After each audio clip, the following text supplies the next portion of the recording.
भगवान देवादिदेव महादेव का जो कथा वर्णन करती है, शिव तत्व जो वर्णन करता है, हमारे यहाँ पर सप्ततिथियां पंचदीप वर्णन किया जा रहा है। हमारा बहुत ध्यान देना महाराज, सावन के महीने में जो अधिक मास पड़ता है उसमें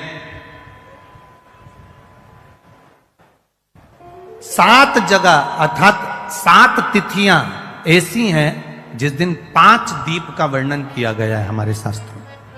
अब बहुत सावधानी से सुनिएगा। पहली है पंचमी तिथि। अधिक मास सावन का जब मेल हो, अधिक मास सावन के महीने में अगर पड़े और पंचमी तिथि आप अगर शुरू की, मतलब आज भी पंचमी है, मान लो आज की पंचमी अगर आप नहीं कर पाए तो अगली जो पंचमी आ जाए अधिक मास के महीने में आप वो भी कर सकते। पंचमी, अष्टमी, एकादशी, प्रदोष, शिवरात्रि, अमावस्या, पूर्णिमा, ये 7 तिथियां हमारे यहां सावन के अधिक मास का जो संजोग होता है, इसमें ये 7 तिथियां, फिर से बोलो, पंचमी, अष्टमी, एकादशी, प्रदोष, शिवरात्रि, अमावस्या, पूर्णिमा, ये वो तिथियां हैं 7 जिन तिथियों में अगर हम 5 दीप घृत के, घी के 5 दिए अगर अपने दरवाजे के बाहर केवल भगवान की भक्ति के लिए, शिव तत्व की प्राप्ति के लिए, वैसे तो दीप लगाना चाहिए, तुलसी के क्यारे के पास लगा दो, मंदिर में लगा दो, या शिवालय पर लगा दो, या देवालय पर लगा दो,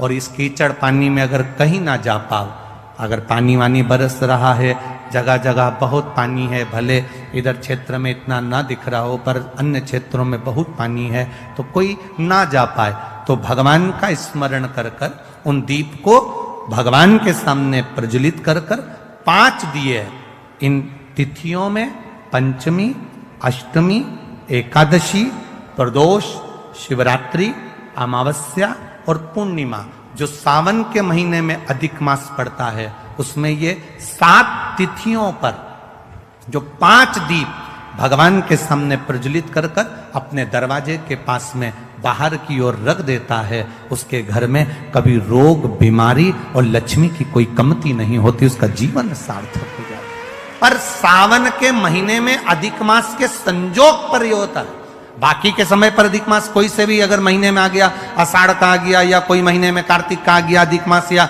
कोई अन्य महीने में आ गया, तो उसका प्रमाण नहीं है महाराज। सावन के महीने में अगर अधिक मास पड़ रहा तो ये 5 तिथियां। अब कई लोग कहते हैं गुरुजी पंचमी हम 2 लें, 2 पंचमी आएगी, 2 एकादशी का वर्णन आ जावे, तो हम कौन सी? तो यहां एक भी अगर आप कर रहे हो 7 तिथियों में से एक भी अगर ये नहीं कर पाओ तो अगली कर लो, अगली नहीं कर पाओ तो ये स्मरण में रहकर उसको करा। अमावस पूनम का ऐसा योग क्यों बनता है? उसका कारण केवल एक, शिव महापुराण की कथा कर रही है। अमावस्या अधिक मास के 30 दिन पूरे हो रहे हैं, अमावस्या का दिन था, दूसरे दिन सावन का महीना वापिस चालू, श्रावण वापिस चालू होना था।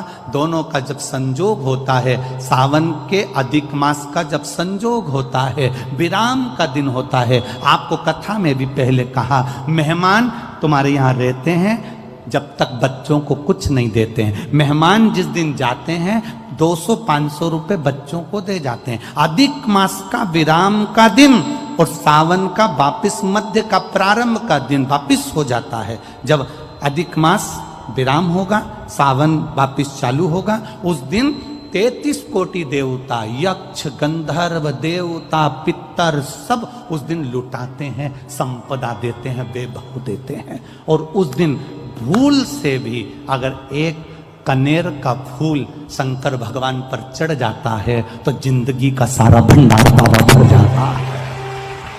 एक पुष्प, कनेर देखा है? पंचपुष्प शिव महापुराण की कथा बाची है पहले, उसमें कनेर के फूल का भी दर्शन कराया था। ये रोड के ज्यादातर लोग ये कनेर का जो फूल है ना रोड के बीच में लगा देते, क्योंकि उसको जानवर भी नहीं खाता, पशु भी नहीं खाता, पक्षी भी नहीं खाता, जहरीला इतना होता है।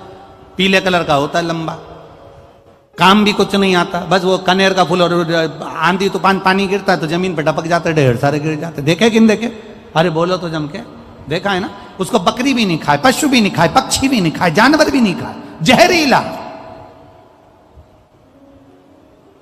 कनेर का पीला पुष्प, भूलवश आज राजा नल और दमयंती जा रहे थे, उनको फूल नहीं मिले, शिव जी को समर्पित करने के लिए कोई पुष्प ना मिला। इनको अंदाजा नहीं है कि आज अधिक मास का विराम है, आज दूसरे दिन सावन का वापिस मिलन है। इनको नहीं ज्ञात था कि 33 कोटि देवता अपना भंडार लुटाने के लिए तैयार रहते हैं। 33 कोटि देवता, भूलवश।